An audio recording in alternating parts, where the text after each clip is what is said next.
People often ask me, how was I able to purchase my first home as a single person? Because I didn't win the lottery, I didn't come into an inheritance, kind of did it the old-fashioned way. So I'm going to share with you today some of the strategies I used to purchase my first home for the first time. I purchased my home 4 years ago, and the first thing that I did when I knew, like down the road, I want to purchase a home, I waited patiently, but actively. I feel like actively is the key word. I think when people envision the word waiting, they're thinking of people twiddling their thumbs, just waiting for something to happen. And what this really means is waiting actively until you get yourself into position to purchase that home. So nothing's gonna happen while you're waiting unless you are actively taking steps to get yourself into that position. And I have faith you can do it. If you're a person that has never done this before, I had never done it before, and I'm very, very enthusiastic for you because it has been one of the best decisions I've ever made, okay? So you've got to wait actively. And what that means is, for me, I relentlessly studied Realtor.com for years before I bought the home. If you get really familiar with real estate in your area, this is going to help you greatly. There was a time where my eyes would open and the first thing I would do was click on Realtor.com because that is how dedicated, determined I was to purchase this house. Some of you know I was in a situation that was not so great, and I really wanted me and my son to be able to get into our own home and start a life together in this new space.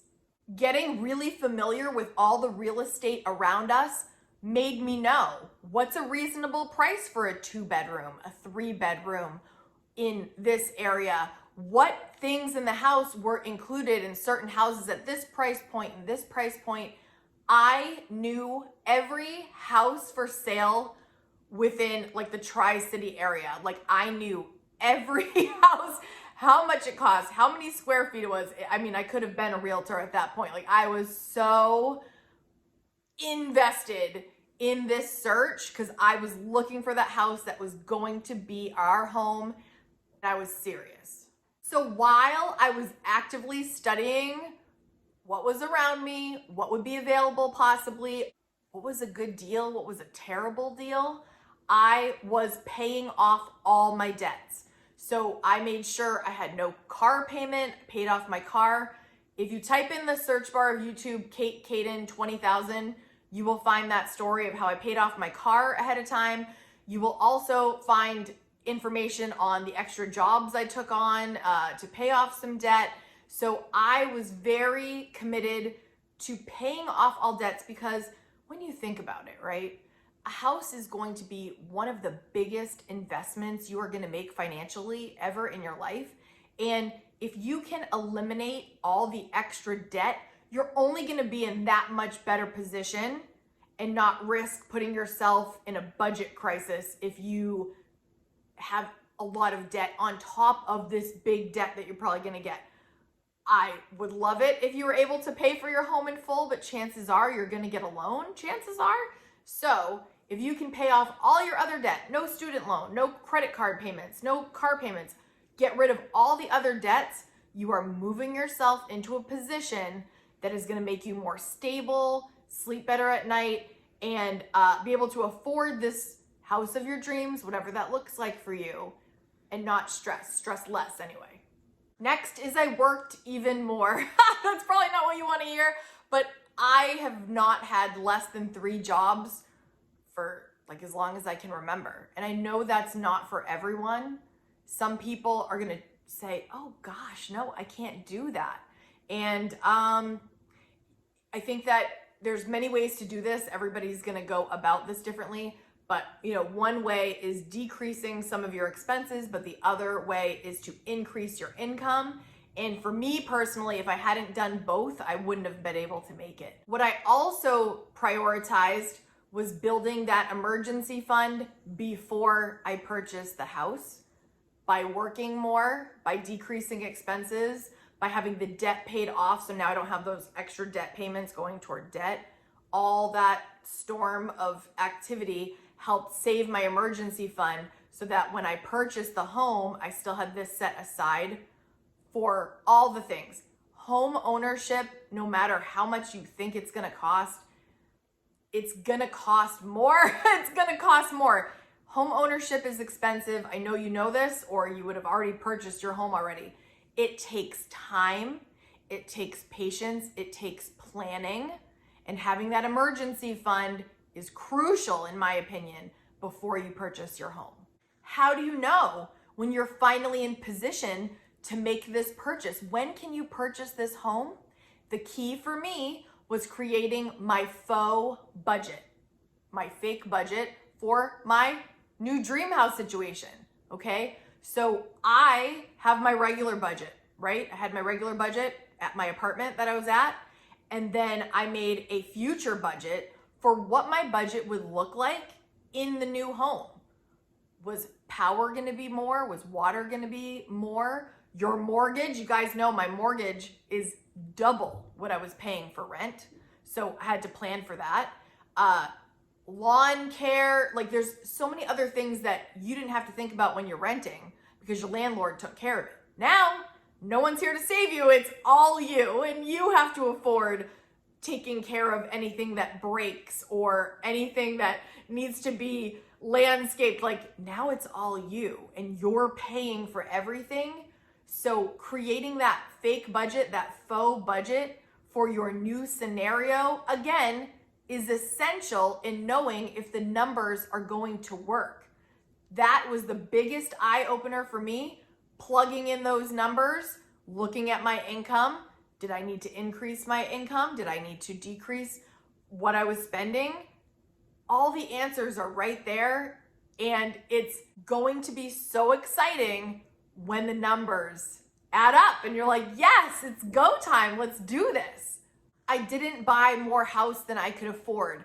When you have your numbers run and they say, oh, we're gonna give you this much money, don't think just because that's what they say you can afford that you can actually afford that. I'm gonna leave you some videos at the end screen here to watch next if you're really interested in this topic. But I want you to know the purpose of this video is to help you get into position well ahead of time so that you don't get yourself into a position where you're like, I had no idea. Because once you are a homeowner, you're gonna have something that comes up and you're gonna express to your friend or family member, oh my gosh, I didn't know this. And they're gonna say, welcome to home ownership. You should have thought of that before you bought a home. And you know, that really is not a helpful comment at this point once you've bought a home. It's like those people in your life, like say you're having a hard time in your relationship or your marriage, maybe you're just venting a little, and they say, oh, well, you should have thought of that before you got married. Now you're married. What are you gonna do? Or even worse, right? The worst one is you decide to have children and you're having a bad day and you're venting and you say something, you know, just like, hey, I'm having a hard time. And they're like, you should have thought of that before you had children. There's no way that you can know what it's like to have children until you have children. There's no way to know what it's like to be married till you're married. There's no way that you can know exactly what's going to happen in your home ownership journey until you own the home. Generally speaking, I think it's really judgy of people to come in and then say all those things at the end when it's already done and we have to adjust, right? Part of the Kate method. Keep focus, adjust, track, eliminate. There's ways for all of us to adjust, but what I want to do for you is give you all the information ahead of time so you can do the best you can ahead of time. We don't know everything that's going to happen. Who knows what's going to happen? I bought a house in 2020. Remember what was happening in 2020? Oh my gosh. It was a mystery. It was a big question mark. But you do the best you can with the information you have at the time and go from there. But there's definitely ways to set yourself up better when you know this kind of stuff. And I'm just trying to help you as much as I can with the information I utilized and take what you can from this video, throw out the stuff that's not gonna work. But listen, we're all here to help, right? So please, in the comments, leave your best advice on someone that's buying a house for the first time. If they're a single person or even if they're not, let us know in the comments what is something that is very smart to be thinking about before you purchase a home so they can be best prepared. We really look forward to reading your comments. If you love talking about frugal living, budgeting, and saving money, don't forget to hit subscribe. Soon I'm going to be sharing a mortgage update with you on how it's been going after these 4 years. I love seeing you each Friday. I make new ones every single Friday. I hope to see you in the next video. Thanks for watching. See you next time. Bye. I almost forgot. I have tons of videos documenting this journey. So if you're like on the track right now trying to purchase a home, I'm going to leave another video for you here and here to check out, to dive into on this topic.